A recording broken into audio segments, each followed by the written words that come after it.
आज हम आपको सिखाएंगे स्प्लिटिंग मेथड। देखिए क्या होता है ये। जैसे कि मान लीजिए आपके पास एक क्वेश्चन दिया हुआ है x square plus 4x plus 5।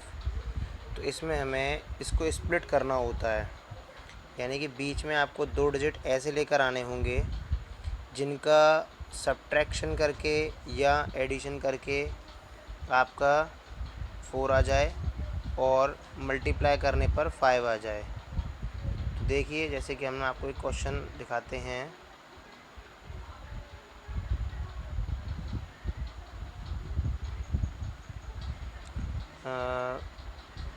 जैसे कि 4 है, 4 को हम दो हिस्सों में तोड़ देंगे 2 + 2। तो आप यहाँ पे देख सकते हैं ये जो 2 + 2 आ रहा है हमारा, वो इन दोनों का सम है। लेकिन 2 का इंटू 2 में करेंगे तो 4 भी आएगा, और जो 4 और 1 है इन दोनों, यानी कि इधर 1 है हमारा, 1 और 4, यानी कि जो पहला डिजिट होता है हमारा और आखिरी डिजिट, यानी कहने का मतलब है इस कंडीशन के अकॉर्डिंग अगर हम देखते हैं तो यहाँ ए और सी, यानी कि ए और सी का जो मल्टीप्लाई होता है वो भी आना चाहिए।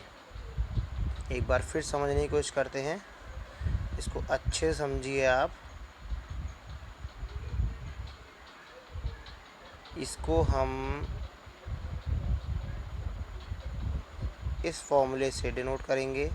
तो आप यहाँ पर देख सकते हैं कि ए की वैल्यू हमारे पास है 1 और सी की वैल्यू है हमारे पास 4। तो इन दोनों का जो मल्टीप्लाई करके आंसर आएगा वो आ रहा है 4। तो बीच वाले डिजिट, यानी कि जो बी की वैल्यू होती है, यानी कि एक्स की वैल्यू, जो एक्स के साथ जो जुड़ा हुआ होता है डिजिट, यानी कि बी, जो बी की वैल्यू है उसको हम स्प्लिट करते हैं ऐसे दो डिजिट में है जिनका की एडिशन तो यही हो और उन्हीं दोनों डिजिट का मल्टीप्लिकेशन ये आना चाहिए। और वो मल्टीप्लिकेशन कहाँ से आया, वो इन दोनों के मल्टीप्लिकेशन से आया। तो इस तरह से हमें ये लाना होता है। इस तरह से हम इसको स्प्लिट कर लेते हैं। तो 2 + 2 ये हमारा इस तरह स्प्लिट हो जाता है। और इसको हम और खोल लेते हैं। अब इन दोनों में से कॉमन ले लेंगे और इन दोनों में से कॉमन ले लेंगे। यहाँ से कॉमन आ रहा है हमारा x + 2। x कॉमन लेने के बाद इसका इसमें डिवाइड लगा देते हैं तो बचता है हमारा x, और x का इसमें डिवाइड लगाते हैं तो बचता है हमारा 2। और यहाँ इन दोनों में से हमारा जो कॉमन आ रहा है वो आ रहा है 2, तो अंदर बचेगा x + 2। तो अब ये दोनों एक कॉमन वैल्यू हो गई, जो कि हमारा एक आंसर हमारा x + 2 हो जाएगा। और बचे हुए दोनों जो वैल्यूज़ हैं, यानी कि ये, वो नेक्स्ट ब्रैकेट में लिख देंगे। इस तरह वो भी x + 2 हमारा हो जाता है। तो समझ में आया आपके। चलिए एक क्वेश्चन और करने की कोशिश करते हैं।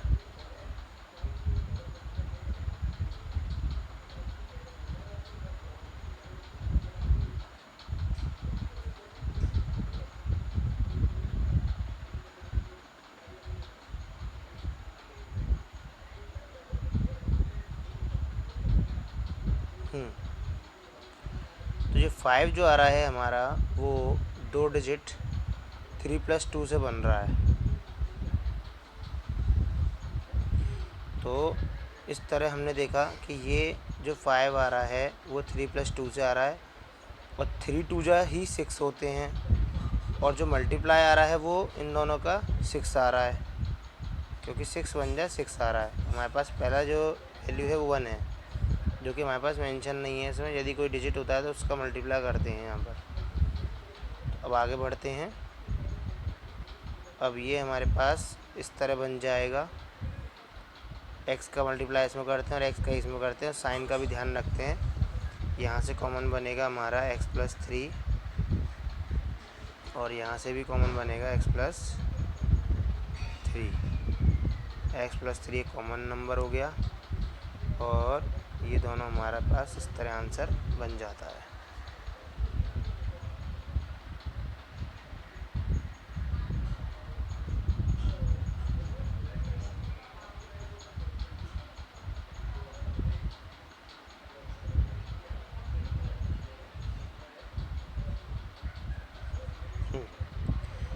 अब हमारे पास एक नया वैल्यू आती है,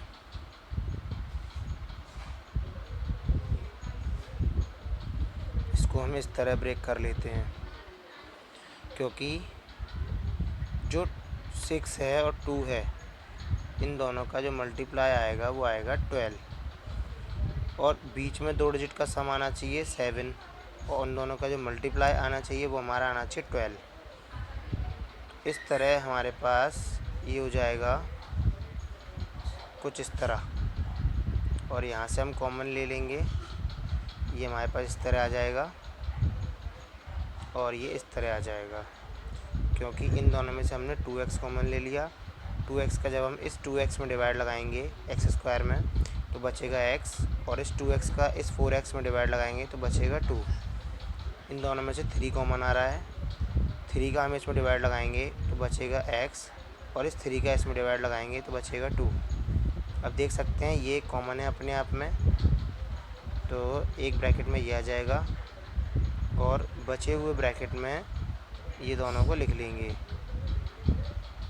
समझ में आया आपके? अगर फिर भी नहीं समझ में आता है तो आप हमारे इस फ़ोन नंबर पे कांटेक्ट कर सकते हैं, हम आपको एनी टाइम हेल्प करने के लिए रेडी हैं। Thank you.